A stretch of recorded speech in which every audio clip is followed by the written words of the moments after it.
ಸ್ನೇಹಿತರೆ, ದೇವರ ನಾಡಾದ ಕೇರಳಕ್ಕೆ ಈಗಾಗಲೇ ಐಸಿಸಿ ಉಗ್ರರು ಕಾಲಿಟ್ಟಾಗಿದೆ.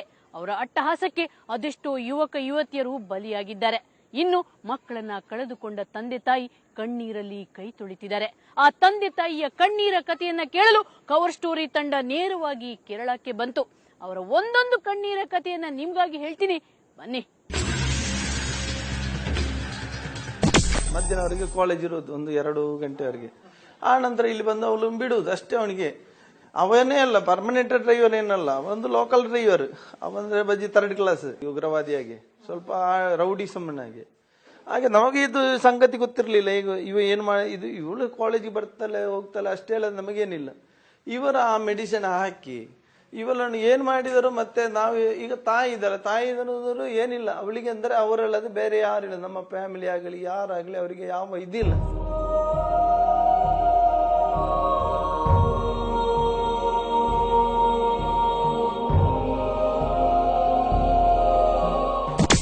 ಕನ್ವರ್ಟ್ ಆಗಿ ಅವ್ರಿಗೆ ಮದುವೆ ಮಾಡ್ಲಿಕ್ಕೆ ಕೋರ್ಟೆ ಆರ್ಡರ್ ಕೊಟ್ಟದ್ದು. ಮತ್ತೆ ಏನ್ ಮಾಡುದು ನಾವು? ನಮಗೆ ಏನ್ ಮಾಡ್ಲಿಕ್ಕೆ ಆಗುದಿಲ್ಲಲ್ಲ. ಇಷ್ಟರವರೆಗೆ ನಮಗೆ ಸುದ್ದಿ ಇಲ್ಲ. ಇಷ್ಟವರೆಗೆ 3 ವರ್ಷ ಆಯ್ತು. ಒಂದು ಲೆಟರ್, ಒಂದು ಫೋನ್ ಆಗ್ಲಿ ಏನಾಗ್ಲಿ ಯಾವುದಿಲ್ಲ, ಏನು ಗೊತ್ತಿಲ್ಲ. നെറ്റിലാണ് വിളിക്കുന്നത്, അതുകൊണ്ട് എനിക്ക് സംശയമാണ്.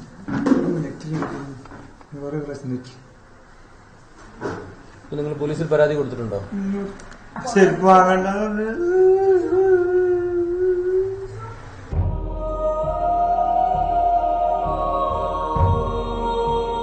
ಇದು ತಮ್ಮ ಎದೆ ಎತ್ತರಕ್ಕೆ ಬೆಳೆದ ಮಕ್ಕಳನ್ನ ಕಣ್ಣ ಮುಂದೆಯೇ ಕಳೆದುಕೊಂಡ ಹೆತ್ತವರ ಕಣ್ಣೀರ ಕತೆ.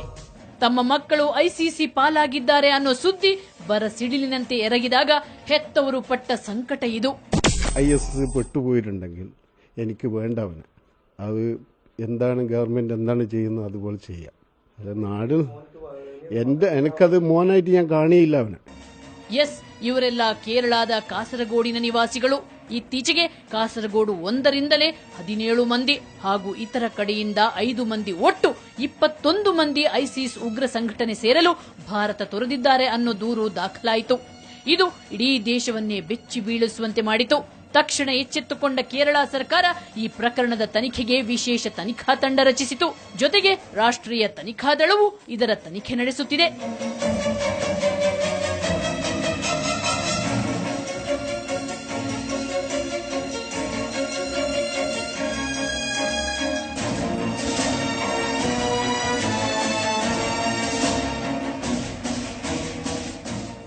ಇವರು ಐಸಿಸ್ನತ್ತ ಆಕರ್ಷಿತರಾಗಿದ್ದಾರೆ ಅನ್ನೋದಕ್ಕೆ ಅವರು ಕಳುಹಿಸಿರೋ ಸಂದೇಶಗಳು ಹಾಗೂ ಪ್ರಯಾಣದ ಮಾಹಿತಿಗಳು ಸಾಕ್ಷಿಯಾಗಿವೆ. ಮಕ್ಕಳು ಕಾಣೆಯಾಗಿರೋ ಬಗ್ಗೆ ಹೆತ್ತವರು ಧೈರ್ಯವಾಗಿ ಮುಂದೆ ಬಂದು ದೂರು ಕೊಟ್ಟಿರೋದ್ರಿಂದ ಪ್ರಕರಣ ಬಯಲಾಯಿತು. ಹಾಗಾದ್ರೆ ಈ ಹಿಂದೆಯೂ ಇಂಥ ಪ್ರಕರಣಗಳು ನಡೆದಿವೆಯಾ ಅನ್ನೋ ಅನುಮಾನ ಈಗ ಅನೇಕರನ್ನ ಕಾಡಲಾರಂಭಿಸಿದೆ. ಇದೊಂದು ಅತ್ಯಂತ ಅಪಾಯಕಾರಿ ಬೆಳವಣಿಗೆ. ನೆರೆಯ ಕೇರಳದಲ್ಲಿ ನಡೆಯುತ್ತಿರೋ ಈ ಬೆಳವಣಿಗೆಯಿಂದ ಕರುನಾಡಿಗೂ ಕಂಟಕ ತಪ್ಪಿದ್ದಲ್ಲ ಅನ್ನೋ ಕಾರಣಕ್ಕಾಗಿ ಕವರ್ ಸ್ಟೋರಿ ತಂಡ ತನ್ನ ಅಧ್ಯಯನ ಪ್ರಾರಂಭಿಸಿತು. ಅನೇಕರನ್ನ ಅನೇಕ ರೀತಿಯಲ್ಲಿ ಪ್ರಶ್ನಿಸುತ್ತಾ ಹೋದಾಗ ಆತಂಕಕಾರಿ ವಿಚಾರಗಳು ಬಯಲಾದವು. ಕೇರಳ ಕೇಂದ್ರವಾಗ್ತಿದೆಯಾ? ಇದು ಇಲ್ಲಿ ಈಗ ವಾಗಮನ್ ನಲ್ಲಿ ಒಂದು ದೊಡ್ಡ ಗುಡ್ಡೆ ಪ್ರದೇಶ ಇತ್ತು.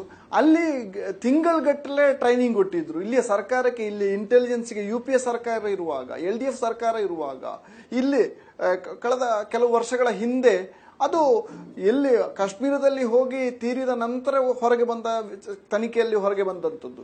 ಯಾಕೆ ಕೆಲವರು ಹೇಳುದುಂಟು, ಆಗಿದ್ರೆ ಇಲ್ಲಿ ಅಲ್ವಾ ಅವರ ಕಾರ್ಬಾರ್ ಮಾಡಬೇಕಾದ್ದು, ಇಲ್ಲಿ ಅಲ್ವಾ ಅವರು ಬಾಂಬ್ ಇಡಬೇಕಾದ್ರೆ, ಕೇರಳದಲ್ಲಿ ಅದು ಇಲ್ಲಲ್ಲ ಅಂತ ಹೇಳ್ತಿದ್ರೆ, ಇಲ್ಲಿ ಎಲ್ಲ ರಕ್ಷಣೆ, ಇಲ್ಲೊಂದು ಫ್ಯಾಕ್ಟರಿ ಇದು ಮತಾಂಧರಿಗಳಿಗೆ ಸಿಗುವ ಕಾರಣ ಅವರು ಇಲ್ಲಿ ಅದಕ್ಕೆ ಬೇಕಾದಂತಹ ಅಡಿಪಾಯವನ್ನು ಮಾಡಿ ಇಲ್ಲಿಯ ಎಲ್ಲ ಸವಲತ್ತುಗಳನ್ನು ಬಳಸಿಕೊಂಡು ಭಾರತದ ಮತ್ತು ಜಗತ್ತಿನ ಆದ್ಯಂತ ತೀವ್ರವಾದ ಉಗ್ರವಾದವನ್ನು ಮಾಡಲಿಕ್ಕೆ ಬೇಕಾಗಿ ಇರುವಂತಹ ವ್ಯವಸ್ಥೆಗಳು ಕೇರಳದಲ್ಲಿ ನಡೀತಾ ಇದೆ ಅನ್ನುವುದು ಸ್ಪಷ್ಟ. ಇಲ್ಲಿ ಕೋಟಿಗಟ್ಟಲೆಲ್ಲ ಲಕ್ಷಾಂತರ ಕೋಟಿ ರೂಪಾಯಿ ಇಲ್ಲಿ ಇದಕ್ಕೆ ಬೇಕಾಗಿ ಬರ್ತಾ ಇದೆ, ಹವಾಲದ ಮುಖಾಂತರ ಬರ್ತಾ ಇದೆ. ಇಲ್ಲಿ ಲ್ಯಾಂಡ್, ಇಂತಹ ಉಗ್ರವಾದಿಗಳು ಲ್ಯಾಂಡ್ ಪರ್ಚೇಸ್ ಮಾಡ್ತಾ ಇದ್ದಾರೆ. ಇದರ ಬಗ್ಗೆ ಯಾವುದೇ ತನಿಖೆ, ಸ್ಪಷ್ಟವಾದಂತಹ ಸರಿಯಾದ ತನಿಖೆ ಇಲ್ಲಿ ನಡೆಯುವುದಿಲ್ಲ ಅನ್ನುವುದು ಸ್ಪಷ್ಟ. ಲವ್ ಜಿಹಾದ್ ಕಾಮನ್. ಕೇರಳದಲ್ಲಿ ಲವ್ ಜಿಹಾದ್ ಪ್ರಕರಣಗಳು ಕಾಮನ್ ಆಗ್ತಿವೆ. ನವ ತರುಣ ತರುಣಿಯರನ್ನು ಪ್ರೀತಿ ಪ್ರೇಮ ಪಾಶಕ್ಕೆ ಸಿಲುಕಿಸೋದು, ಬಳಿಕ ಅವರನ್ನ ಮತಾಂತರ ಮಾಡೋದು, ಕೊನೆಗೆ ಅವರನ್ನ ವಿದೇಶಕ್ಕೆ ಕರೆದೊಯ್ದು ಕಣ್ಮರೆಯಾಗುತ್ತಿರುವ ಪ್ರಕರಣಗಳು ಇಲ್ಲಿ ಸಾಮಾನ್ಯವಾಗುತ್ತಿವೆ.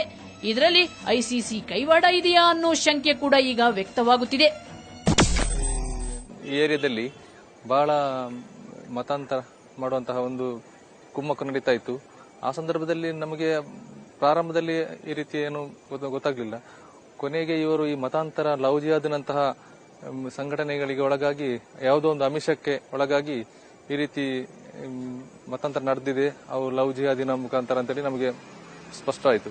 ಹಾಗೆ ಈ ಹೆಣ್ಣು ಮಕ್ಕಳು ಮತ್ತು 2 ಗಂಡು ಮಕ್ಕಳನ್ನು ಅವರು ಅಮಾನುಷವಾಗಿ ಕರ್ಕೊಂಡು ಹೋಗಿ ಎಲ್ಲಿ ಹೋಗಿದ್ದಾರೆ ಅಂತೇಳಿ ಇದುವರೆಗೆ ಯಾವುದೇ ಸುಳಿವಿಲ್ಲ.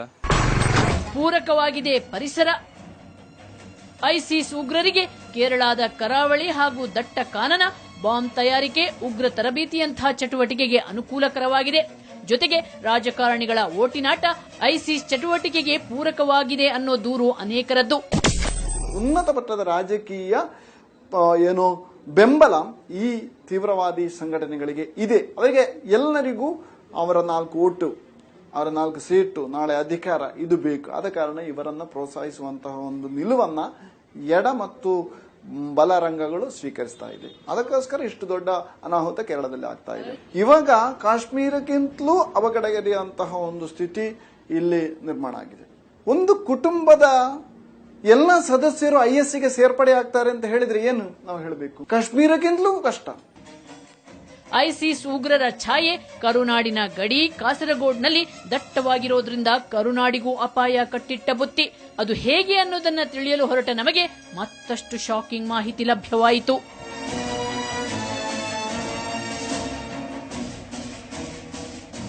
ಸ್ನೇಹಿತರೆ, ನೋಡಿದ್ರಲ್ಲ ಯಾವ ರೀತಿ ಈ ಐಸಿಸಿ ಉಗ್ರರು ಕೇರಳದಲ್ಲಿ ಅಟ್ಟಹಾಸ ಮೆರೀತಿದ್ದಾರೆ ಅನ್ನೋದನ್ನ. ಇವರ ಮುಂದಿನ ಟಾರ್ಗೆಟ್ ಕರುನಾಡು, ಅದರಲ್ಲೂ ಇಲ್ಲಿನ ಕರಾವಳಿ ಭಾಗ.